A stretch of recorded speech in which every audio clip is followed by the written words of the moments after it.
துளாராசியில் பிறந்த உங்களுக்கு இந்த வாரம் உங்களை அறியாத மகிழ்ச்சி சந்தோஷம் என்பது இருக்கும்.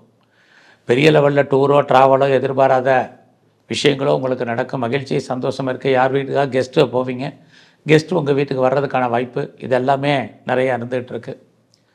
இந்த வாரத்தை பொறுத்த வரைக்கும் உங்களுடைய ஃபினான்ஷியல் பொசிஷன், கையில் பணம் தனம் பொருள் என்பது இருக்கும். யாருடைய பணமாவது உங்கள் கையில் இருந்துகிட்ருக்கும்.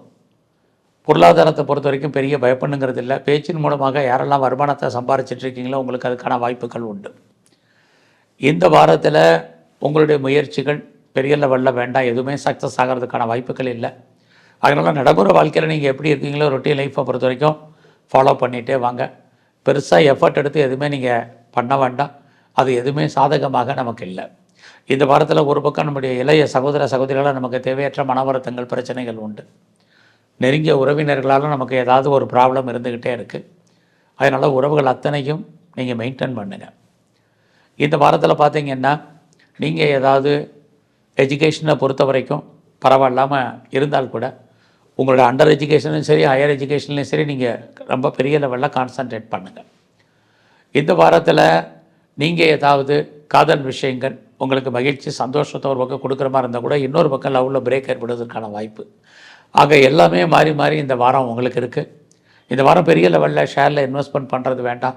ஏதாவது ட்ரேடிங்கோ மியூச்சுவல் ஃபண்ட்லேயோ எனி ஸ்பெக்குலேஷன் வேண்டாம். குறிப்பாக பிட்காயின்ஸில் கிரிப்டோ கரன்சியில் இன்வெஸ்ட்மெண்ட் வேண்டாம். இந்த வாரம் உங்களுடைய கரியர்லேயுமே நீங்கள் கான்சன்ட்ரேட் பண்ணுங்கள். ஜாப் இல்லைங்கிற சூழ்நிலை இல்லை, ஆனால் எல்லாரையும் நீங்கள் வேலையில் அட்ஜஸ்ட் பண்ணி இருக்கிற மாதிரியான சூழ்நிலை தான் இந்த வாரம் கிரக நிலைகள் இருக்குது. அதனால் அட்ஜஸ்ட்மெண்ட் ரொம்ப முக்கியம். குறிப்பாக உங்களுடைய சுப்பீரியராக இருக்கட்டும், உங்கள் கூட வேலை பார்க்கக்கூடிய கொலீக்ஸாக இருக்கட்டும், இவங்க விஷயத்தில் நீங்கள் பொறுமையாகவும் நிதானமாகவும் ஹேண்டில் பண்ணுங்கள். அப்போ தான் சக்ஸஸ்ஃபுல்லாகவும் உங்களுடைய கரியரை நீங்கள் ஃபாலோ பண்ண முடியும். இல்லைன்னா தேவையில்லாத மன வருத்தங்கள் பிரச்சனைகள் போராட்டங்கள் இருக்குது. இந்த வாரத்தில் யாருக்கும் தேவையில்லாமல் கடன் கொடுக்காதீங்க. அந்த பணம் திரும்ப வருவதற்கான வாய்ப்புகள் ரொம்ப குறைவு. ஃபர்தராக நீங்கள் ஏதாவது ஹையர் ஸ்டடி ஹையர் எஜுகேஷன்லேயுமே உங்களுக்கு சின்ன தடை இருக்குது. உங்களுடைய வெளிநாட்டு தொடர்புகள் சுமாராக இருக்குது. இந்த வாரத்தில் கம்பெனி எதுவும் மாறணுங்கிறவங்க வெயிட் பண்ணுங்கள். இந்த வாரத்தில் முழுவதுமே நீங்கள் விநாயகரையும் சிவன் கோயிலில் இருக்கக்கூடிய பிரம்மதேவரையும் பிரதானமாக வழிபாடு பண்ணுங்கள்.